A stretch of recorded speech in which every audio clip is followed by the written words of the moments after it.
at harm. I am Supergirl. Hey guys, just finished watching Supergirl, Season 4, Episode 13.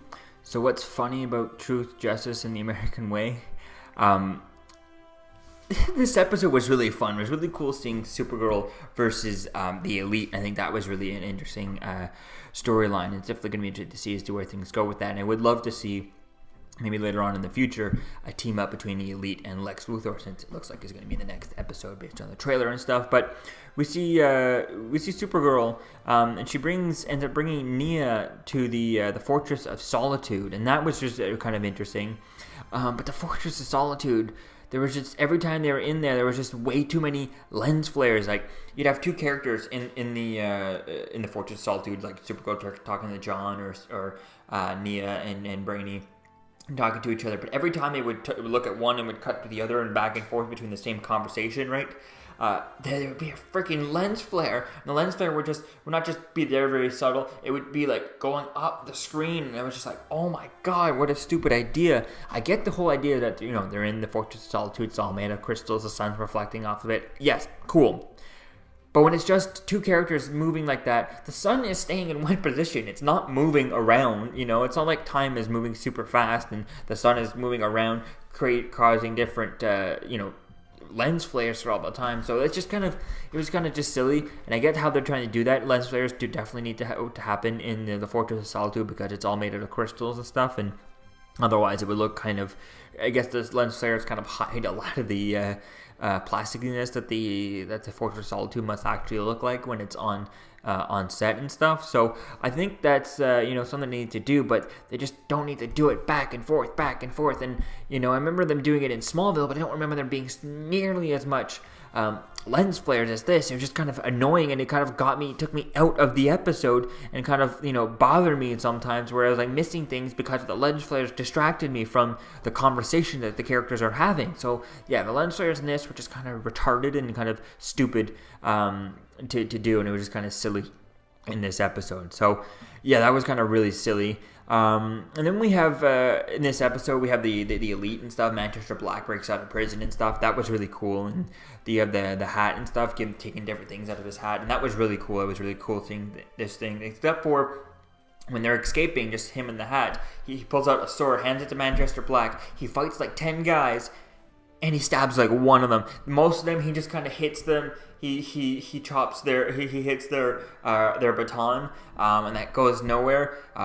He could have just cut away and show us him, slicing them.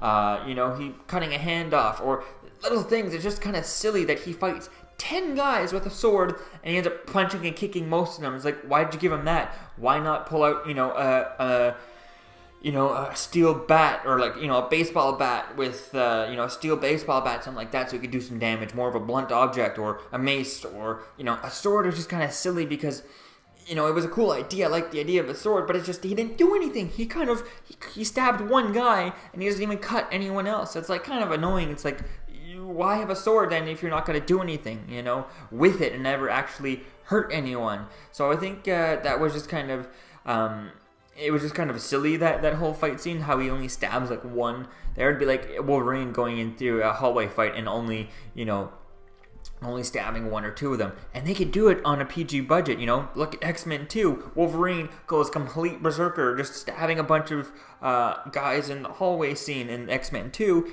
No blood. It doesn't make sense, but it's a way of doing it, and he doesn't hold back, doesn't look silly and take you out of the scene, because why is he only stabbing one guy and only able to cut one guy?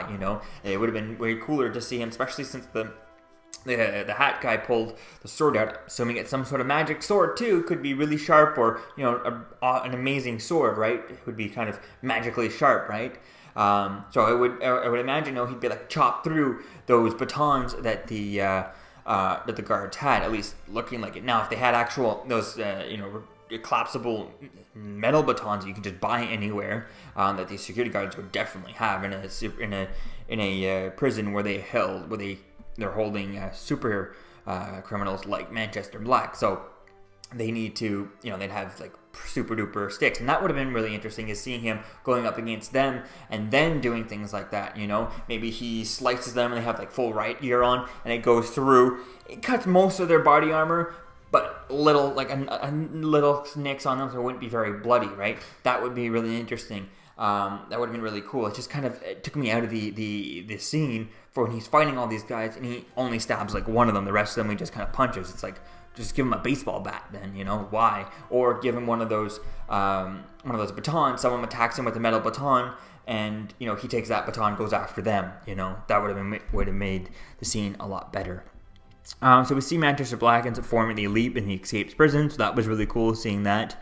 We see Manchester tell Supergirl about the government creating a giant missile in space to kind of bomb new alien ships to stop more alien ships from showing up and stuff. So I think that was an interesting idea that it's interesting to see as to where things are going to go with that in the future. And then Dreamer learns that she can fire some astral projections. I don't know how I feel about that, but oh well, we'll have to wait and see as to where things go with this. Could be kind of fun. But hopefully it's interesting seeing her learning how to fight and stuff. I think they're not doing a good, they're trying to do the whole, they're trying to do something akin to Robert Downey Jr.'s Sherlock Holmes, if you watch those two movies, where he kind of predicts the fight before it happens type thing, things like that. That they've done really well in movies and stuff. Whereas here, they're not really putting enough time into it, and I don't think they have enough time in these episodes to do it properly, and it just comes off kind of silly and not really working very well. So I think they need to find a better way to kind of show her predicting the fight, and I think that's a way that she could use those powers to become a better fighter right away, and then not feeling like James Olsen as Guardian, where he's just all of a sudden good at fighting out of nowhere, no skills, no training, anything, and he's able to just learn to fight just, you know, a few times here and there, doesn't actually know how to fight, right?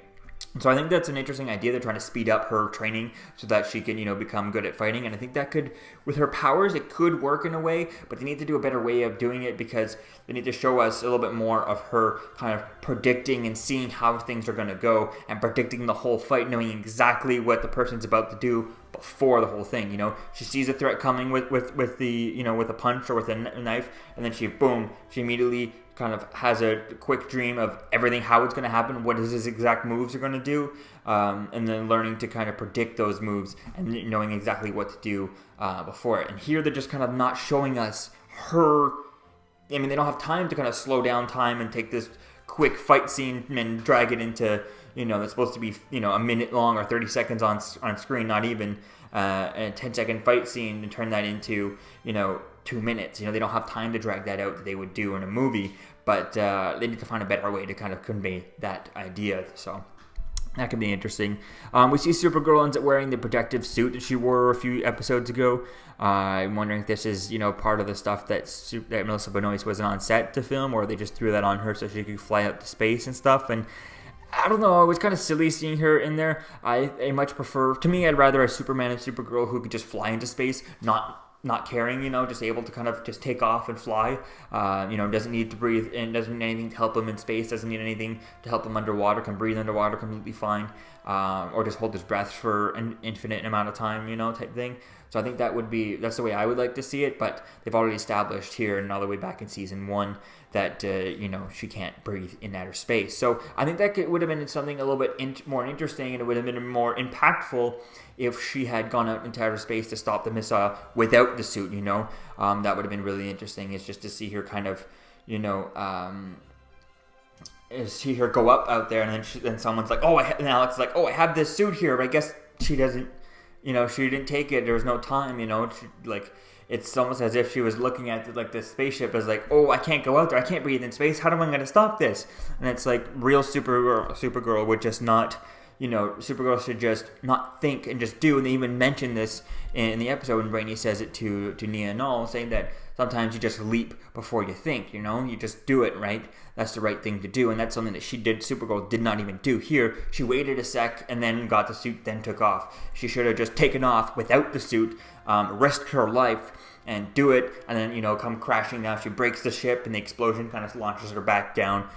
Maybe she crash lands somewhere near the White House or something like that, which would have been really interesting thing to see, and I think it could have been an interesting thing to see. Maybe she crash lands with the spaceship and with the satellite, kind of revealing to the world that she was there. She's kind of doing this and putting her on the kind of the side of people believing that she's, you know, working with or on the side of the elite. I think that could have been an interesting idea, her to be like, who cares about the politics of it? Who cares about PR and how she comes out, looks about it? Just do it. Deal with it later, you know. Just do it the right thing in the moment, and who cares about how people think about what, you know, the decision you made. Just do it and deal with the PR around it later on, you know. Just save the people right away. And I think that's something that they could have done a little bit better by having her not in the suit, and it would have been way cooler for her to see her floating out in outer space without the suit on. I think it was really cool. Even going back to Smallville, one of the most iconic scenes was the end where he's just floating there in the suit, and then it kind of fades into like that comic book cover at the last season and stuff, last episode of Smallville. So that was really cool, seeing him floating in outer space with the sun or with looking at the Earth, and that was a really cool moment. Also in the Superman Returns with Brandon Routh, you know, him just floating out in outer space, just listening to the Earth. That was a really interesting scene there. So that would have been cool to see it here too, but we didn't even get it. We also even got that scene in Man of Steel when he's kind of falling out of the Kryptonian ship and stuff. So it just kind of would have been really cool to see him here, and it was kind of boring to see her in that suit without the cape. The cape wasn't even sticking out of it. It would have been, you know, they could have just given her just the helmet to breathe in space and say she could, you know, but the whole suit just kind of looked a little silly and just kind of boring in space. We see Ben Lockwood is appointed to work for the government. He's going to be in charge of alien affairs, so that's going to be interesting to see as to where things go with that.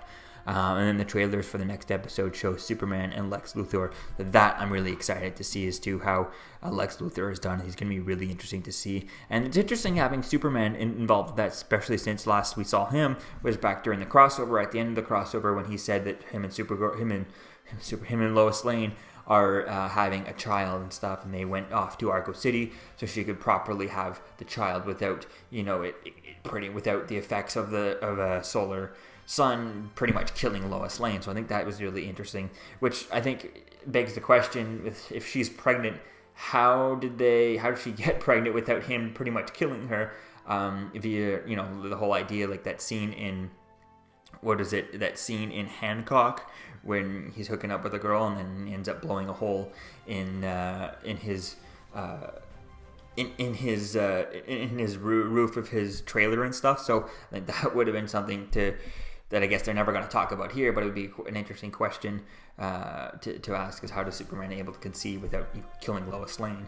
So that would be something. But hopefully we get an update as to where things are going. Maybe the child's been born. I think that would be quite interesting, seeing that, just seeing as to where things go with that. And does Lex Luthor find out that he has a son? Because if so, he should leave Lois and his child over on Argo City for good. So I think that could be something interesting to see as to where things go. And hopefully we get to see Clark again in the Crisis Infinite Earth, and I think it's going to be quite interesting to see as to where things go, especially with, there's a rumor out there about him getting Supergirl getting canceled with replaced by a Superman show, but you know, they also didn't get the fact that Arrow is going to be canceled after season 8, so we'll have to wait and see as to where things go. Let me know what you think, guys, about this episode in the comments below. Are you really excited to see Lex Luthor in the next episode? Let me know what you think in the comments below, and I'll see you guys in the next video.